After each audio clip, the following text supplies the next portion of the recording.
hari ini kita sudah mengaji, ya, mengaji, menghafal, ya, membaca wafanya kita. Itu adalah bacaan yang pertama, ya.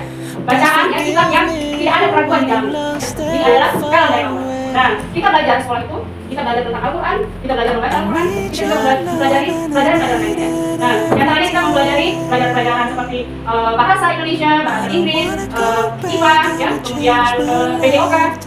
Tapi selain pelajaran ini, kita juga ada pelajaran yang kita sebutnya literasi ini adalah kita mau meningkatkan kemampuan kita dalam membaca dan memahami bacaan. Jadi di mata pelajaran ini kita akan membaca bersama sebuah buku dan membahasnya. Oke?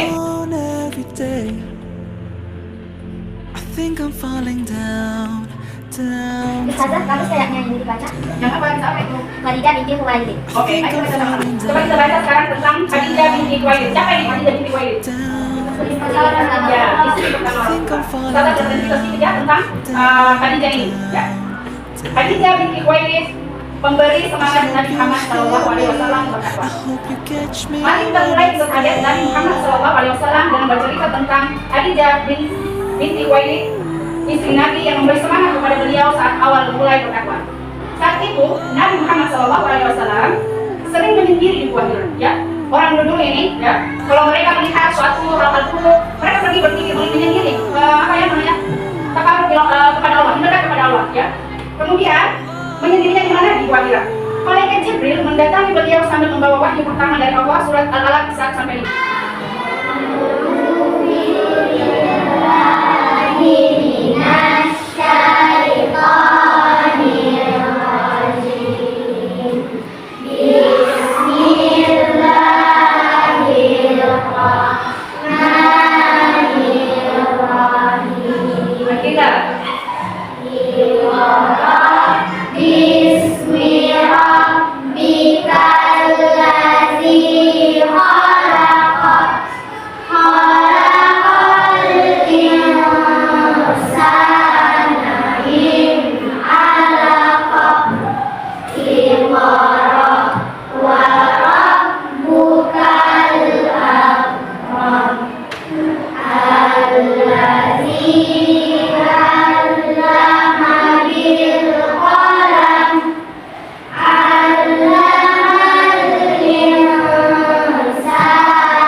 Membaca surah ini, Rasul orang yang bisa membaca atau tidak? Tidak bisa membaca, ya. Rasul bilang, ya, Muhammad kan tidak bisa membaca. Kemudian Jibril bisa membaca. Bagaimana ini? Yang bisa membaca tapi bisa membaca, ya. Dan akhirnya inilah yang disampaikan oleh Allah, diwahyukan oleh Allah melalui malaikat Jibril. Yaitu 5 surah ayat pertama dari Al-Alaq, ya. Setelah itu, setelah bertemu dengan Jibril dan mendapatkan wahyu 5 ayat dari Al-Alaq ini, Rasulullah turun segera dari Gua Hira dan pergi ke masjid, bertemu dengan istrinya. Ya. Beliau turun dari gua mencari rumah beliau dan pulang dalam gelap dengan penuh kesakitan. Malaikat, ya, malaikat berbentuk dalam bentuk malaikat, ya, dalam bentuk manusia. Malaikat wujudnya dia tampakkan sebagaimana wujud aslinya. Sesampai di rumah, beliau berumah, selimutilah aku. Ya. Dia gemetaran, ya, Rasulullah minta Nabi kepada istrinya Khadijah. Khadijah pun segera mencari selimutnya, lalu mencari tahu apa yang terjadi. Nabi Muhammad, apa yang terjadi? Wahai Khadijah, aku sungguh mengkhawatirkan diriku, jawabnya. Demi Allah, Allah tidak akan menghinakan kamu selama-lamanya. Karena engkau selalu menyambung silaturahim, berkata jujur, memikul beban orang kesusahan, memuliakan kamu dan membantu usaha kebenaran. Hibur Khadijah dengan lembut. Mendengar itu, Nabi Muhammad SAW pun merasa senang. Khadijah pun mengajak Nabi Muhammad SAW menemui Warakah bin Nawfal, anak paman Khadijah. Ya. Warakah adalah orang yang beragama Nasrani pada masa jahiliyah dan banyak menulis kitab Injil dalam bahasa Ibrani. Ia sudah tua dan buta. Khadijah berkata kepadanya, wahai pamanku, dengarlah cerita sepupumu Muhammad ini. Warakah pun bertanya kepada Nabi Muhammad, wahai pamanku, apa yang kamu alami? Wahai anak pamanku, apa yang kamu alami? Lalu Nabi Muhammad pun menceritakan yang telah beliau alami. Warakah berkata, dia itu Jibril An-Nus dan juga telah diutus Allah kepada Nabi Musa alaihissalam. Seandainya aku masih muda dan masih hidup, ketika nanti kaummu mengusirmu, aku akan membelahmu, kata Warakah. Jadi Warakah itu orang-orang yang bertemu dengan Jibril ini pasti ini adalah utusan atau rasul, utusan Allah, ya. Dan nabi-nabi atau utusan Allah itu pasti akan diusir oleh kaumnya, ya. karena banyak yang tidak suka dia membawa ajaran kebenaran. Ya. Ajaran kebenaran apa? Yaitu la ilaha illallah, ya, mengesahkan Allah, ya, tiada Tuhan selain Allah. Dan banyak dari rasul-rasul itu diusir sama kaumnya sendiri. Kenapa? Karena mereka tidak mau. Dan mereka sudah punya patung-patung atau sembahan-sembahan lain. Dan orang tak tahu nanti pasti Muhammad ini akan diusir oleh kamu. Ya.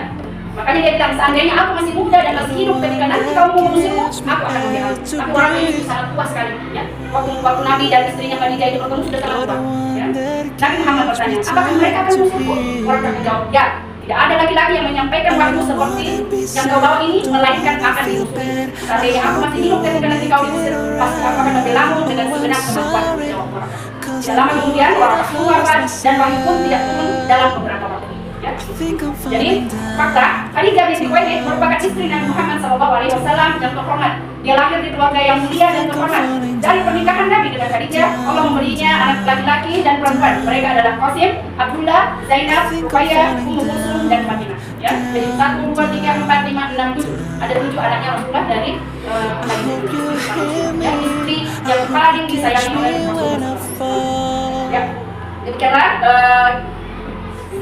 kisah selanjutnya dari 40 kisah sahabiah untuk anak. Siapa yang sudah pernah baca buku ini? Ya, kita baca tentang namanya, sahabat siapa, sahabiahnya. Lupa. Kalau siapa yang lain lagi, siapa pernah baca? Jadi ingat-ingat ya, sahabat-sahabatnya mereka itu adalah orang-orang yang pertama berjuang membela Rasulullah. Ya, mereka adalah orang-orang yang pertama yang begitu mencintai Rasulullah dan membantu Rasulullah dalam berdakwah. Termasuk adalah istrinya sendiri, Khadijah. Khadijah ini dari keluarga yang kaya raya. Tadi sudah disebutkan ya. Dialah yang mempekerjakan Rasulullah awalnya sebelum dia menikahi Rasulullah. Karena dia lihat wah, Rasulullah ini bagus sekali anunya akhlaknya. Yang minta siapa yang Ustaz pernah cerita itu ya? Yang dia minta pembantunya untuk berbicara kepada Rasulullah bahwa dia mau dengan Rasulullah. Ya. Setelah itu Nabi Muhammad mendapatkan wahyu dan mulai menyebarkan Islam secara diam-diam, ya. Tidak terlalu terang-terangan, diam-diam pergi ke sini ke keluarganya. Banyak yang mau masuk Islam, ya. Tapi takut, ya. Jadi mereka itu banyak juga yang menyembunyikan keislamannya. Dan pada saat itu banyak dari mereka yang diboikot. Diboikot artinya tidak mau orang bantu dia, tidak mau orang berjual beli, membeli barangnya, tidak mau. Artinya mereka yang masuk Islam itu miskin, ya. Saat itu kelaparan. Yang membantu siapa? Khadijah kan banyak orang, ya. Dia memang saudagar, ya, orang kaya. Yang kita berdagang ke negeri Syam, berdagang juga ke Yaman, ya, banyak dagangannya. Akhirnya yang awalnya dia waktu pernikahannya sama Rasulullah mereka adalah orang yang kaya, kemudian berkurang uangnya karena membagikan makanan kepada orang-orang yang membutuhkan, ya, yang masuk Islam tadi.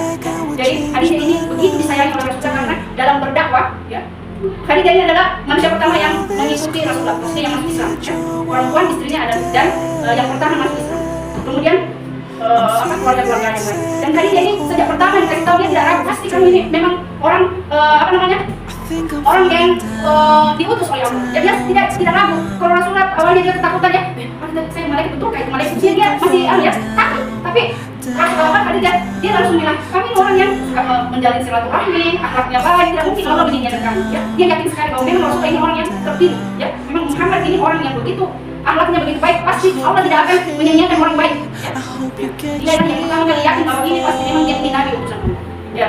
Jadi sahabiah itu adalah orang-orang yang sahabiah atau sahabat, orang yang dekat dengan Rasulullah, ya, yang yakin sekali keimanannya mereka itu besar, ya, dan tidak ada keraguan sama Rasul. Apapun mereka lakukan karena cintanya yang besar kepada Rasulullah. Ya. Dan sahabat itu adalah orang yang menghadapi kerasnya dunia saat Rasulullah pertama kali menyebarkan agama Islam. Karena Rasulullah itu, ya seperti yang tadi Bapak bilang, akan diusir. Jadi dari Mekah mereka itu waktu pindah ke Madinah, ya, hijrah itu karena mereka sudah tidak bisa lagi tinggal di Mekah. Ya. Mereka pergi dari Mekah itu bahkan tidak membawa apa-apa, ya, hanya baju di badan dan makanan sedikit. Harta-harta benar mereka tinggalkan, ke rumahnya mereka tinggalkan. Kenapa? Ya karena betul-betul orang Mekah ini tidak mau mereka tambah banyak. Akhirnya mereka pindahlah ke Madinah, sembunyi-sembunyi. Termasuk Rasulullah yang sembunyi-sembunyi seperti itu, ya, yang berdua itu dengan Umar, ya, dengan Abu Bakar, ya, yang bersembunyi di gua, yang guanya itu ada sarang laba-labanya, ya. Akhirnya orang yang mengikuti mengejar dari belakang, mereka mau masuk gua itu, ada sarang laba-laba, ada burung merpati bertelur, ya, tidak mungkin ada orang di dalam. Ternyata Rasulullah ada di dalam sembunyi, ya. Tapi Allah selalu menolong, ya. Itulah kisah bahwa Rasul itu cobaannya paling besar di antara semua umat manusia. Oke. Sampai sini dulu pelajaran kita hari ini, ya, terutama untuk literasi ini. Ustaz sampaikan lagi nak, membaca itu apa? Apa itu membaca? Jendela dunia, ya. Jendela dunia. Kita tahu kisah ini berasal dari mana ini? Dari Mekah, dari Arab Saudi, ya. Tapi kita yang berada di sini bisa tahu kisahnya kenapa? Apakah kita pergi tadi ke sana? Tidak. Apakah kita berpindah tempat? Tidak. Kita hanya membaca.